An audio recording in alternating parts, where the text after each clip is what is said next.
For over 70 years, Japan has been bound to the United States by a relationship many once called a model alliance. Not only did Tokyo stand by America in virtually every international conflict, it also opened its markets, removed trade barriers, and even allowed tens of thousands of US troops to be stationed on its own soil, something not every country would dare to do. The Japanese accepted a partial loss of sovereignty in exchange for a security umbrella and a seat at the global power table. For decades, they believed that loyalty would be repaid with respect. But in 2025, that belief began to crack. A series of tough statements from the White House, sudden tariffs imposed in the name of national security, and escalating technological pressure left Tokyo stunned. This was no longer a matter of negotiation, disputes, or clashing interests. It was a shock, a deep fracture in the trust Japan had nurtured for generations. Officials in Tokyo started to wonder, has the US stopped seeing Japan as an ally and begun treating it instead as a bargaining chip in its rivalry with China? In the closed-door meeting rooms of Kasumigaseki, furrowed brows began to outnumber smiles. Japanese media started using words they had once carefully avoided, terms like betrayal, isolation, and America's strategic blunder. And then came the breaking point. Washington officially announced heavy tariffs on Japanese automobiles, an iconic industry, a pillar of Japan's economy. Disappointment turned into anger, not just because of the financial blow, but because of the chilling message it sent, that Japan, despite investing billions in the US and creating hundreds of thousands of American jobs, still could not escape being labeled a national security threat. It was a deep cut to the heart of the alliance and the starting point of a political and economic tremor now quietly spreading. Nothing angers the Japanese more than being labeled a threat, especially in a field where they've poured their heart and soul into building, collaborating, and creating real value for the United States. The auto industry is the clearest symbol of this long-standing mutually beneficial partnership. From Toyota to Honda, from Nissan to Subaru, most Japanese cars sold in America are assembled right on American soil. Billions of dollars have been invested in plants across Kentucky, Alabama, and Texas.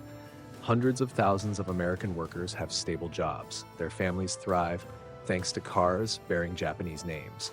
And yet now, all of that is being dismissed with a cold, clinical declaration from Washington. Japanese cars are a national security risk. The proposed tariffs, ranging from 25 to 30%, aren't just a financial burden, they're a blow to Tokyo's pride. Japanese business leaders were stunned into silence. The press called it a historic humiliation. And even the famously patient Japanese public began to ask, is this relationship with the US still fair? Inside cabinet meetings, one question kept surfacing: why us? The painful truth had nothing to do with car quality, jobs, or trade rules. It lay elsewhere, deeper in politics. Because behind the assault on automobiles lies an even fiercer battlefield: high technology. The US doesn't just want Japan to back down in the car market, it wants Tokyo to pick a side in the escalating semiconductor war. Especially now, with China blocked from accessing advanced chip-making technologies, Washington has begun pressuring its allies, starting with Japan, to stop supplying Beijing altogether. This puts Japan in a no-win situation: comply with US demands and risk losing one of the world's largest markets for its semiconductor industry, or resist and be branded uncooperative, potentially facing even more punitive measures. And so, from the familiar sight of Japanese cars on Detroit streets, the confrontation is slowly steering Japan onto a new front line, where the tiny semiconductor chip has become the epicenter of a global conflict.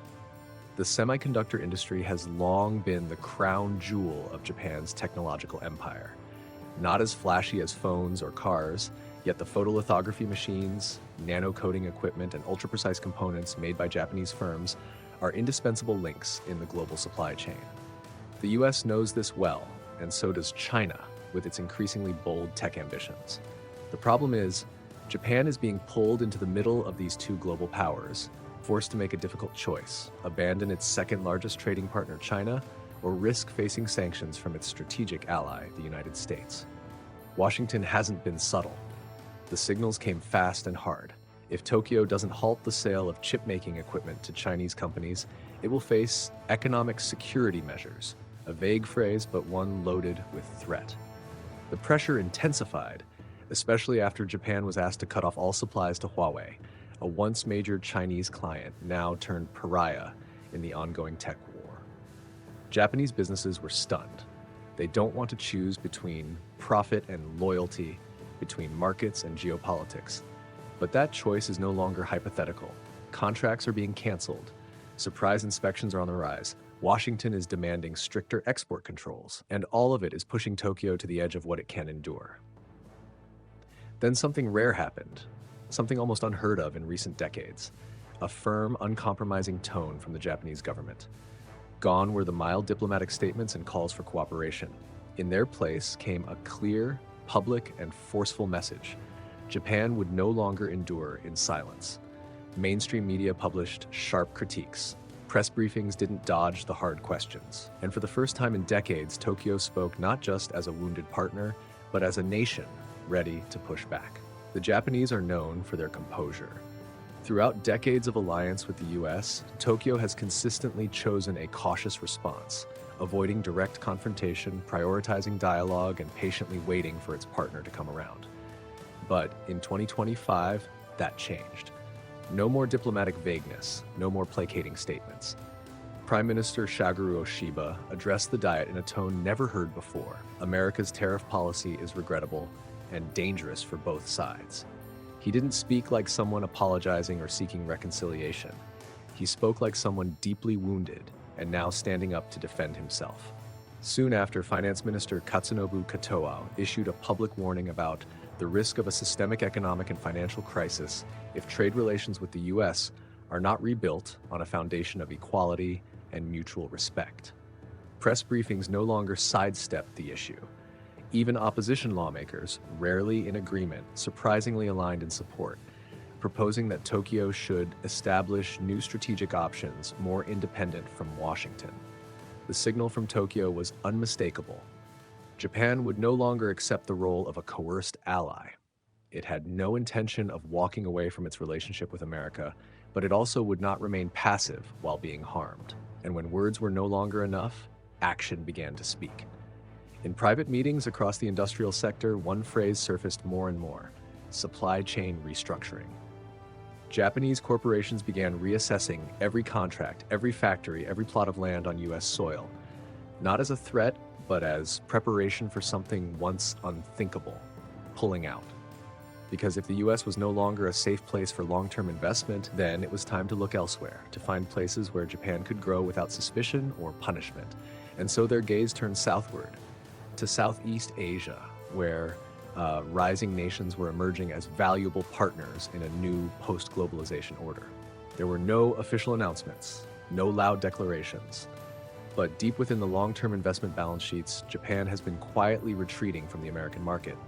From automotive giants like Nissan, Toyota, and Honda, to tech firms and component manufacturers, a silent wave of relocation has begun. First came the scaling back of new investments, then the halt on factory expansions. And eventually, capital began to flow in reverse, not back to Tokyo, but southward, toward Southeast Asia. Thailand, Vietnam, and Indonesia emerged as top destinations. In these countries, Japan isn't blindsided by sudden tariffs, it isn't labeled a security threat, and it isn't forced to choose sides in a political conflict it never initiated. Southeast Asian governments, despite their imperfections, have consistently shown goodwill, a commitment to equal cooperation, and most importantly, have welcomed Japan as a strategic partner, not a pawn. Toyota signed a $2 billion deal to build an EV plant in Shanghai, something once thought unthinkable amid the escalating US-China tensions. Electronics component lines once based in North Carolina are now being relocated to the southern Philippines and Malaysia. And Honda, instead of expanding in Ohio, chose to open a new R&D center in Jakarta. Each move is publicly explained as part of a global supply chain strategy. But those watching closely know the truth. Japan no longer wants to rely on a market that could turn hostile at any moment. And now the question is being asked, not just in Tokyo, but in Berlin, Seoul, and Paris. Is the United States, through its harsh protectionism, rapid-fire tariffs, and unilateral political pressure, actually weakening itself? When even the most loyal allies begin to walk away, not because of clashing values, but because they can no longer bear the instability. The price Washington pays won't stop at trade statistics. It will be a withdrawal of trust, and in geopolitics, trust once lost is rarely regained. Not with power, not with money. America has always seen itself as the pillar of world order, the architect of the rules, the guardian of freedom, democracy, and open markets. But what's happening in 2025 is forcing the world to ask, is Washington now shooting itself in the foot when tariffs are slapped on allied goods, when close partners are pressured to pick sides, when cooperation begins to feel like dependency and trust becomes a currency to be bargained? America starts to push its strategic partners away, not because they hate the US, but because they no longer recognize what America has become. Japan is not a nation prone to rebellion, but it is precisely that long-held restraint that makes its current reaction so significant. If even Japan, a country that allowed tens of thousands of US troops on its soil, that forged deep economic and political ties, feels betrayed, then who can place unconditional trust in the United States? South Korea grows wary, India keeps its distance, the Philippines returns to a hedging strategy, and in Europe, nations are quietly preparing for a post-America scenario, even if only as a backup plan.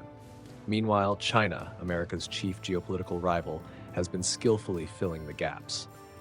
Beijing doesn't demand absolute loyalty. Instead, it offers financial incentives, flexible negotiations, and a more measured tone. Though suspicion remains, it's clear that China is capitalizing on Washington's cold shoulder to expand its influence in what was once America's strategic backyard. And now the world is asking a question, not just of Japan, but of itself. If even allies aren't guaranteed security, then what will America be tomorrow on the global stage? Japan is quietly asking itself that question every day. It's in no rush, but it knows that, caught between two superpowers pushing each other to the brink, prolonged silence is also a dangerous choice. And now, Tokyo can no longer look away. It must ask the bigger question: where does it go in the great reshaping of global power? No one understands the cost of choosing the wrong side better than the Japanese. The bitter lessons of the 20th century taught them that when a nation is swept into conflicts between great powers, what's lost isn't just territory or resources, it's the soul of a people, their honor, and their belief in the future. That's why in today's polarized world, Japan does not take sides lightly. It refuses to be merely America's shadow, yet it cannot align itself with a China that's growing increasingly assertive in its quest for influence. But refusing to choose a side does not mean standing still. Tokyo understands that in a world breaking into fragments, any nation that doesn't actively shape its own position will eventually be pushed to the margins. That's why Japan is quietly rewriting its strategic identity, not through dramatic statements, but through concrete action. It's boosting investment in Southeast Asia, expanding economic partnerships with Europe, especially in green tech, AI, and clean supply chains. It's seeking a more influential role in regional frameworks like RCEP, CPTPP, and the emerging alliances formed in the wake of the pandemic and the global energy crisis. Tokyo is also advancing a policy of technological self-reliance, where domestic companies are supported so they don't become overly dependent on either the US or China. At the same time, the Japanese government is accelerating internal reforms, from public finance to labor, from energy to education, all aimed at building an economy resilient enough to weather global turmoil. Japan is no longer seeking protection from any superpower. What it seeks now is respect, and that path begins with proving that it can stand on its own, make its own choices, and rise by its own strength. It may not be an easy road. But for a nation that rose from ashes, that endured nuclear devastation, and still chose to live with dignity, rewriting its place on the global chessboard, calmly yet resolutely, is far from impossible. Trust is an invisible asset, but once lost, it leaves cracks far deeper than any trade deficit ever could. For over 7 decades, Japan chose to believe in America, not just for economic gain, but out of a hope that shared values would always triumph over differences. But by 2025, what Japan received in return was no longer a handshake of mutual confidence, but a wall of tariffs, threats, and geopolitical pressure dressed as punishment. Money can build factories, forge agreements, even buy influence. But money cannot mend a relationship fractured by broken trust. And Japan, the nation that was once patient, that once bowed its head to preserve this special bond, is now saying something simple yet firm, that all relationships, even those between allies, must be built on respect, not coercion. The story between Japan and the US isn't just a bilateral dispute. It's a sign of a shifting global order, where things once thought unshakable are now being tested. And with every shift like this, we, those who care about politics, economics, and the fate of nations, must ask ourselves, where is our world truly headed? If you have your own take, share it in the comments. What do you think about the changing tides in the Japan-US relationship? And what do you believe is the wisest path for countries seeking to preserve their independence while surviving in a multipolar world? Don't forget to hit subscribe so you won't miss the in-depth analyses and global stories shaping our future.